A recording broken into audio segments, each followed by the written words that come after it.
everyone. I'm Donna Bush with your CIG-TV News Brief on this Tuesday. First, we go to Chief Medical Officer Dr. John Lee for the latest on COVID-19 and vaccination numbers. Today, some worrying news as far as I am concerned.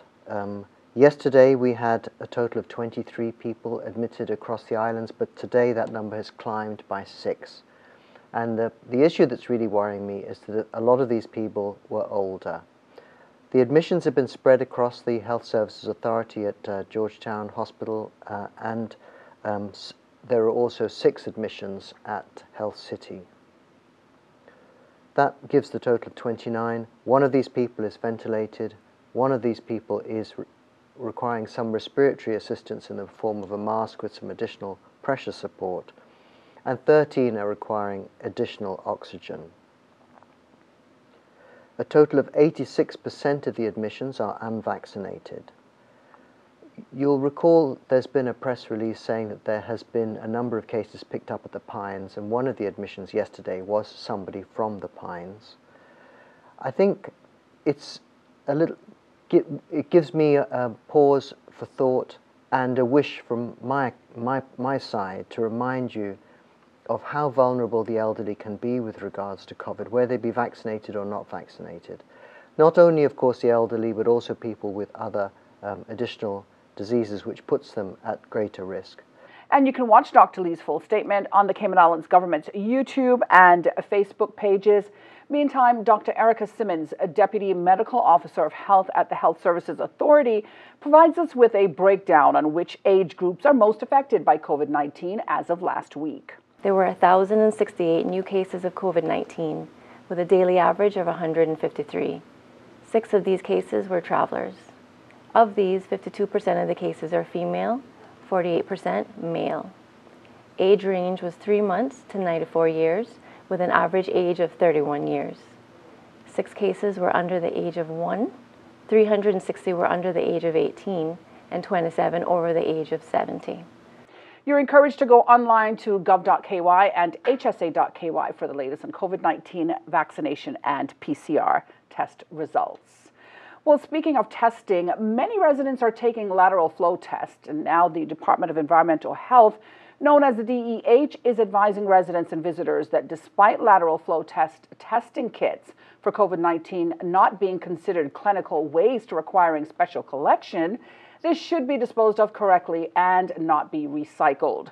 The DEH recognize that as the introduction of these self-test kits is becoming increasingly common at workplaces, schools, and homes, used LFT become household waste, and they should still be handled with care, whether the result is negative or positive. Now, the same principle also applies for disposable masks, face covering, and gloves.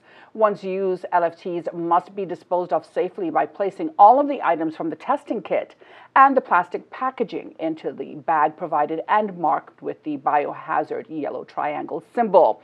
Now, this bag should then be put in the general garbage bin for disposal as indicated in the instructions provided within the LFT kits. Finally, opening hours at some Grand Cayman post offices will be reduced from December 1st until further notice. The post offices are Hell Post Office in West Bay and the Northside Post Office, which will both open at 8 a.m. and close at 12 noon daily. The Boddentown and East End post offices will open in the afternoons from 2 p.m. to 6 p.m. Now, the reduced hours are necessary because of staff shortages, notably COVID-19 related. The new hours are expected to be temporary. Postal Service officials apologizes for any inconvenience the reduced hours may cause residents. Taking a look at our Tuesday forecast, the high temperature reached a high of 80 degrees, the low 70. We can expect partly cloudy to cloudy skies with a 40% chance of showers and possible thunder. Winds are northerly 10 to 15 knots during the morning, becoming north to northeast 15 to 20 knots. Earlier in the afternoon, now seas are moderate with wave heights of 3 to 5 feet tonight. A rough tonight with wave heights of 4 to 6 feet later on. Small craft operators should exercise caution when out on the open water. Turning to our synopsis this Tuesday, moderate to fresh northeasterly winds, rough seas, and cloudy skies are expected for the next 24 hours. That's because a cold front will move through the Cayman Islands area on Tuesday morning. The front will be reinforced by a second front that will move into the Cayman area late tonight. Satellite images, of course, show scattered clouds west of the Cayman Islands area that are drifting towards the southeast. A reminder that you can find the latest unexpected local weather conditions online at weather.gov.ky. And of course, this brings us to the end of today's news brief here on CIG Television. I'm Donna Bush. Thanks for joining us.